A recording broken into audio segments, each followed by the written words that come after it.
ازيكم يا حلوين؟ يا رب تكونوا بخير. في فيديو النهاردة هنعمل العيش الفينو بتاع المخابز والأفران بطريقة سهلة جدا وبسيطة، بدون لبن ولا زبدة ولا حليب، وازاي يطلع معاكي هش كده وطري جدا زي ما بتشتريه من بره بالظبط، بدون محسنات وبدون أي إضافات صعبة. شايفين قد ايه شكله لذيذ وزي ما بنشتريه من بره بالظبط، هش جدا وطري.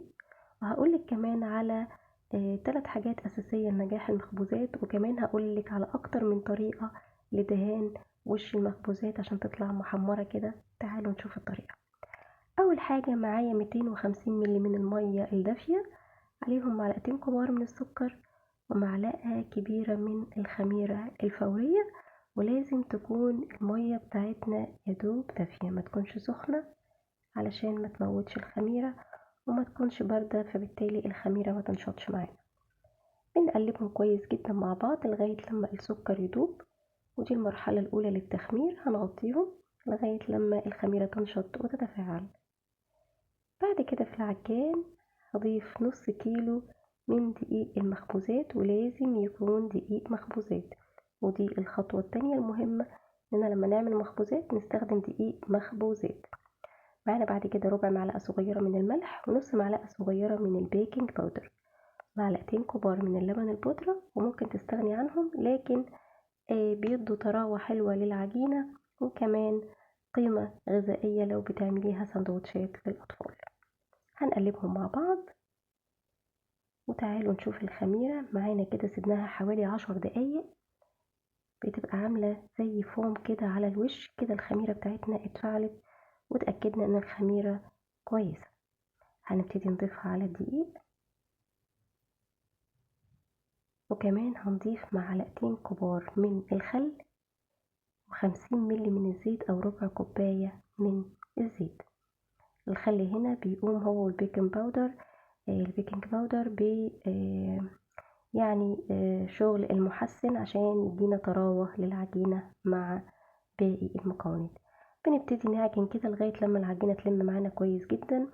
انا بعد المية اللي حطيناها اللي هي 250 مللي ضفت معلقتين بس من المية. كمية المية بتكون حسب نوع الدقيق. عجناها زي ما انتوا شايفين كده لحد ما اتكونت معانا عجينة ناعمة جدا، زي ما انتوا شايفين كده بالشكل ده. مهم جدا ان احنا نضيف المية شوية شوية، علشان كل نوع دقيق بيختلف عن التاني. ابتدي بقى افردها كده فردة بسيطة، واغطيها واسيبها ترتاح 10 دقايق. احنا هنا مش هنخمرها، احنا بس هنسيبها ترتاح لمدة 10 دقايق.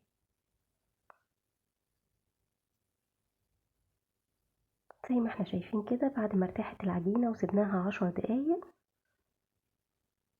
هنلاقي العجينة كده بقت حلوة، وابتدت كده ايه، بعد ما كانت متعصبة في الاول، لا ابتدت ترخي اعصابها كده وبقت تمام. هنبتدي بقى نقطعها كده قطع صغيرة. انا هشتغل بالميزان، لو انتي حابة تعمليها بالنظر مفيش مشكلة. انا هقطعهم كده كورات صغيرة، كل كورة حوالي 50 جرام، هتدينا حجم الرغيف اللي انتوا شفتوه في اول الفيديو. تقدري تزودي عن كده، تقدري تخليه 60 او 70 براحتك، لو عايز تعملي رغيف فينو كبير، او لو عايز تعمليه اصغر او بيتي بان تقدري تصغري حجم الكورة. كده 50 جرام زي ما انتوا شايفين. بقفلها كده وببتدي اعملها كده بالشكل ده. هوريكم الخطوة دي تاني بتتعمل ازاي. بصوا، بقفل كده الاطراف، باخدها كده على الرخامة او على الكاونتر بحركة كده دائرية زي ما انا بوريكم كده بالظبط. تبتدي تقفل وتدينا شكل الكورة وتبقى زي الفل.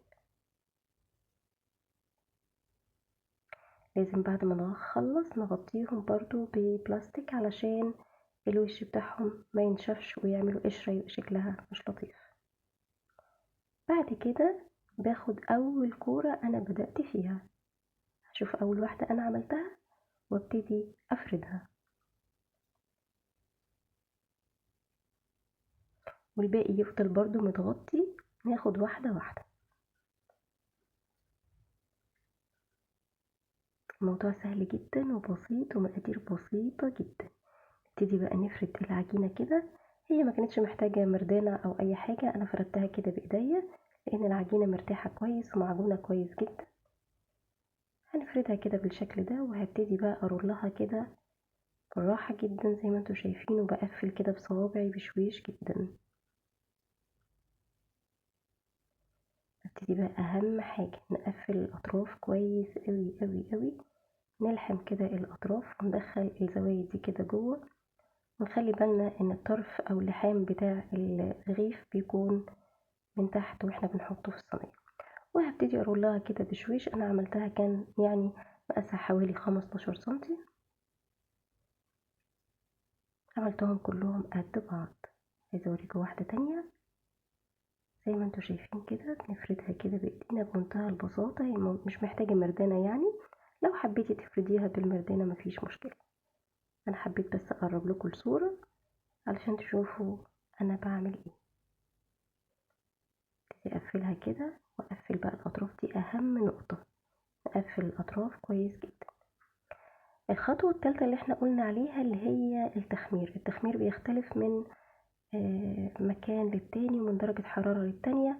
طبعا اهم حاجة ان الخميرة او العجينة يتضاعف حجمها، وما تلتزميش بالوقت، التزمي بالحجم اللي هتشوفيه في العجينة، لان اكيد درجة الحرارة عندي غير عندك غير في بلد تانية خالص، فما ينفعش نقول وقت محدد وفي نفس الوقت تكون درجات الحرارة مختلفة. زي ما احنا شفنا كده بنرولو كده بالشكل ده، هيكون 15 سنتي. وبعدين هحطهم في صاج وتكون مسافات بعيدة زي كده، او في صينية تكون مسافات بعيدة. لو الصاج او الصينية بتاعتك بتلزق تقدري تدهنيهم دهنة خفيفة من الزيت، ونسيبهم يخمروا لغاية لما يتضاعف الحجم بالشكل ده. خطوة مهمة جدا بقى هنعملها دلوقتي. بعد ما تضاعف الحجم احنا مسخنين الفرن بتاعتنا على درجة حرارة 180 علشان نبتدي نخبز. ضروري جدا ان احنا نرش العيش ببخاخ مية قبل ما ندخل الفرن.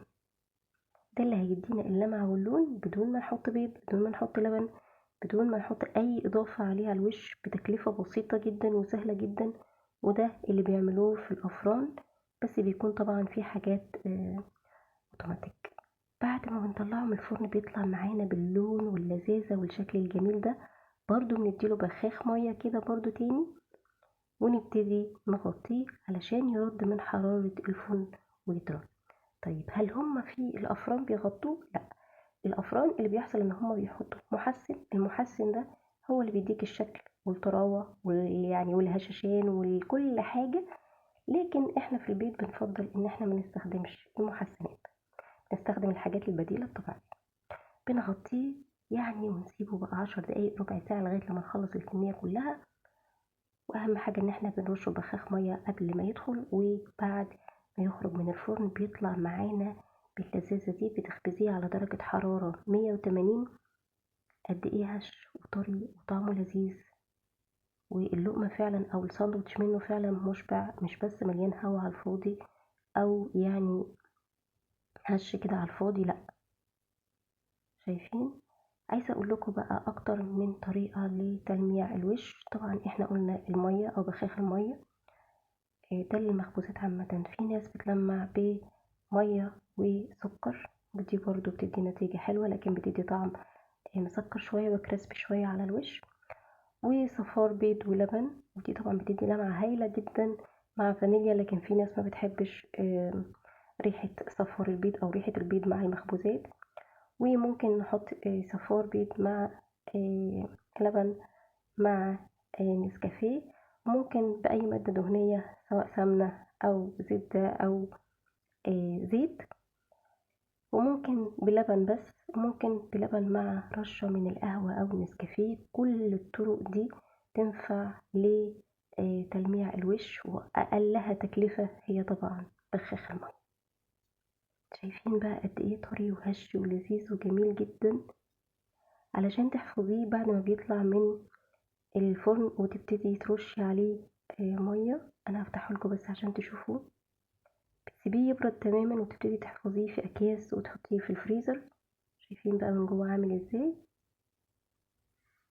بيطلع معاكي كأنك لسه خبزاه طري وهش وجميل. ممكن تحطيه ثواني في الميكرويف او الفرن، او ممكن تسيبيه يفك براحته جدا. شايفين بقى قد ايه طري؟ انا حبيت اعمل لكم ابسط طريقه، طريقه المخابز بدون ما احط بقى بيض، بدون ما احط سمسم على الوش، وبدون اي حاجه خالص. دي ابسط طريقه واسهل طريقه، ودي الطريقه الاقتصاديه. طبعا معلقتين اللبن البودر ممكن تحطيهم او تستغني عنهم براحتك، بس هما اضافه حلوه جدا للعجينه. شايفين بقى اللبابه بتاعته حلوه ازاي؟ قد ايه جميل ولذيذ وحلو جدا. اتمنى انكم تجربوه وتنفذوا التكنيك بالظبط. واهم حاجة تستخدموا دقيق المخبوزات، خميرة تكون كويسة وتختبروها. اتمنى الفيديو يكون عجبكم، وتعملوا اشتراك في القناة ولايك للفيديو، واسألوني على اي حاجة في التعليقات هجاوب عليكم. اشوفكم في وصفة جديدة وفان فود مع مورا. باي باي.